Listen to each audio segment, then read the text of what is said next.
Salut à tous, c'est Will, j'espère que vous allez bien. Personnellement, ça va super. Les catcheurs, lorsqu'ils montent sur un ring, prennent beaucoup de risques pour nous divertir, mais on oublie souvent d'aussi mentionner les arbitres. Bah oui, ils jouent un rôle important et ils sont régulièrement impliqués physiquement durant les combats. Ils se font souvent attaquer mais sont impuissants face aux catcheurs et finissent KO la plupart du temps. Que ce soit avec des tampons, des coups de pied ou en passant à travers des tables, aujourd'hui nous allons voir ensemble 5 attaques de catcheurs sur des arbitres. Comme d'habitude, si jamais la vidéo vous plaît, n'hésitez pas à vous abonner à la chaîne et activer la petite cloche des notifications. Vous pouvez également me suivre sur Instagram, le lien est en description. Allez, on est parti sans plus attendre avec la vidéo.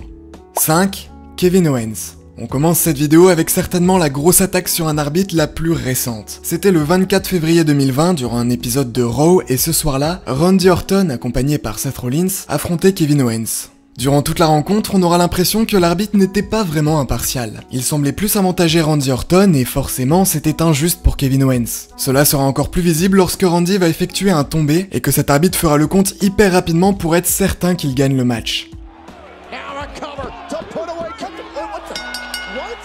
Et même après ça, il irait en priorité vérifier que Seth Rollins allait bien alors qu'il ne participait même pas au match. Quelques secondes plus tard, cet arbitre va carrément arracher une chaise des mains de Kevin Owens qui essayait juste de se défendre face à Randy Orton. Forcément, Kevin Owens finira par attraper cet arbitre un peu trop étrange et il se rendra vite compte qu'il portait en fait un t-shirt de Seth Rollins et qu'il était donc carrément de son côté. Les arbitres ripoussent et pas du goût de Kevin Owens et le catcheur lui fera alors un stunner avant de sortir une table pour le faire passer à travers. Est-ce que selon vous c'était mérité? Bon, ici l'arbitre avait commis quelque chose pour se faire attaquer, mais vous allez voir que ce n'est pas forcément toujours le cas.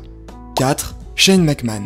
J'étais obligé de mettre ce moment dans le classement puisque c'est le plus violent de tous selon moi. On fait un retour dans le passé pour arriver au 13 août 2001 et ce soir-là, il y avait un épisode de Raw dans lequel The Rock en équipe avec Chris Jericho affrontait Rhino en équipe avec Booker T et qui était accompagné de Stephanie McMahon ainsi que de Shane McMahon. Le match se déroulera plutôt normalement jusqu'au moment où Chris Jericho va faire un tombé sur Rhino. Booker T, qui était donc le coéquipier de Rhino, va intervenir pour interrompre le tombé et l'arbitre va lui ordonner de ne plus intervenir mais Booker T va alors le frapper, ce qui va le mettre KO en dehors du ring. Par la suite, ce sera Rhino qui va essayer de faire un tombé sur Chris Jericho et un arbitre va se diriger sur le ring pour faire le tombé, mais cette fois-ci ce sera The Rock, le coéquipier de Chris Jericho, qui va l'attraper pour l'enlever du ring et le frapper pour lui empêcher de faire le compte et donc de faire perdre son équipe. Quelques secondes plus tard, Chris Jericho parviendra à faire sa prise de soumission sur Rhino, qui va alors se mettre à taper sa main sur le ring pour abandonner. C'est alors qu'un troisième arbitre va se précipiter en courant vers le ring pour faire terminer le match.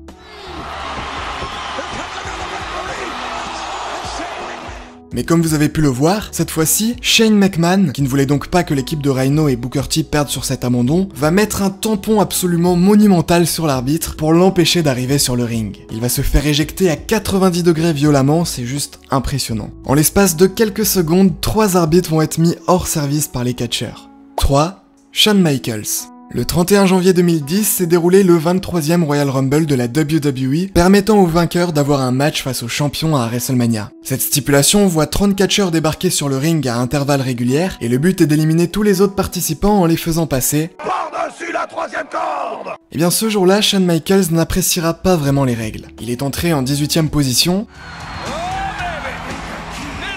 et après 20 minutes de combat, il se retrouvera sur le bord du ring avec Edge. Une situation assez dangereuse puisque l'élimination pouvait se faire très rapidement. Il suffisait que l'un des deux catcheurs tombe au sol. Michaels réussira à faire un switching music sur Edge, et alors qu'on le pensait hors de danger, Batista va surgir par derrière pour l'attaquer et le faire tomber à l'extérieur du ring, ce qui causera bien sûr son élimination. Shawn Michaels va alors se relever et n'arrivera pas à accepter sa défaite. Il voudra remonter sur le ring pour continuer le match alors qu'encore une fois il est censé être éliminé. Un arbitre va donc s'interposer pour le lui en empêcher, mais Michaels n'hésitera pas à le faire dégager de son chemin et grimpera malgré tout sur le ring. C'est alors que Charles Robinson, un autre arbitre, va se mettre face à Shawn Michaels pour lui ordonner de partir. Mais le catcheur n'ayant toujours pas accepté sa défaite va s'en prendre à Charles Robinson en lui faisant un switching music monstrueux. Il va être éjecté en arrière avant de s'écrouler au sol et il sera bien évidemment complètement KO. Après s'en être pris à 2 arbitres, Shawn Michaels commencera à réaliser que ça ne servait à rien de continuer puisqu'il était de toute façon éliminé. Il repartira alors en backstage sans faire plus de mal.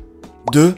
Brock Lesnar. En avril 2012 se déroulait le pay-per-view Extreme Rules dans lequel Brock Lesnar affrontait John Cena. Les deux catcheurs avaient commencé une rivalité lors du retour de Lesnar à la WWE quelques semaines avant, et c'était déjà quelque chose d'assez violent. Mais ce match-là le sera particulièrement et ils vont tous les deux finir en sang. Mais Brock Lesnar et John Cena ne seront pas les seuls impliqués physiquement durant la rencontre. L'arbitre ce soir-là était Charles Robinson, oui le même arbitre qui s'est pris le Switch and Music juste avant, et à un moment du match il subira un impact assez violent qui le clouera au sol à l'extérieur du ring. Brock Lesnar est pas vraiment quelqu'un d'empathique et il le saisira plus tard au niveau de la ceinture pour le remettre sur le ring comme un vulgaire sac à patates. Il va difficilement se relever mais manque de chance juste après, il se fera heurter par John Cena lorsque Brock Lesnar va lui faire son F5. Encore une fois, Charles Robinson sera KO en dehors du ring, et c'est alors qu'un autre arbitre se précipitera sur le ring quelques secondes plus tard pour faire le tomber, mais John Cena parviendra à se dégager. Brock Lesnar ne va pas supporter cette injustice et il va alors attaquer le second arbitre. Au final, après un long et rude combat, John Cena parviendra à faire son attitude adjustment sur un escalier, et Charles Robinson, l'arbitre qui était KO au départ, fera avec peine le tombé final.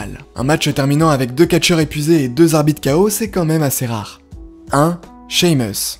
On termine cette vidéo avec un moment qui s'est déroulé le 6 avril 2012 durant un épisode de SmackDown. Ce soir-là, Alberto Del Rio accompagné de Ricardo Rodriguez affrontait Sheamus pour tenter de remporter le titre mondial de la fédération. Après quelques minutes de combat, Ricardo interviendra pour distraire Sheamus et l'arbitre.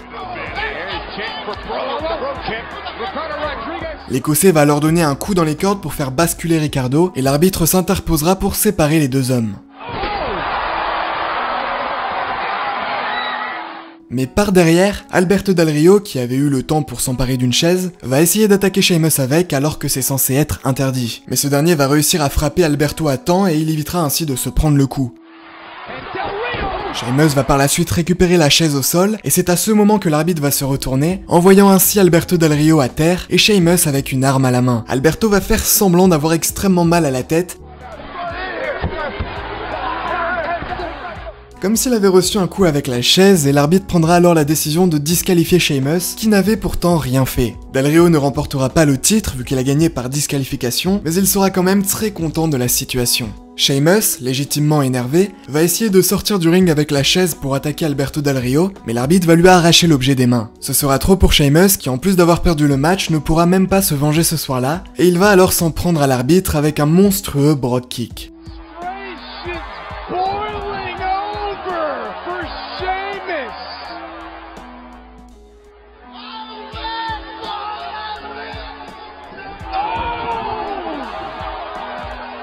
C'était impressionnant.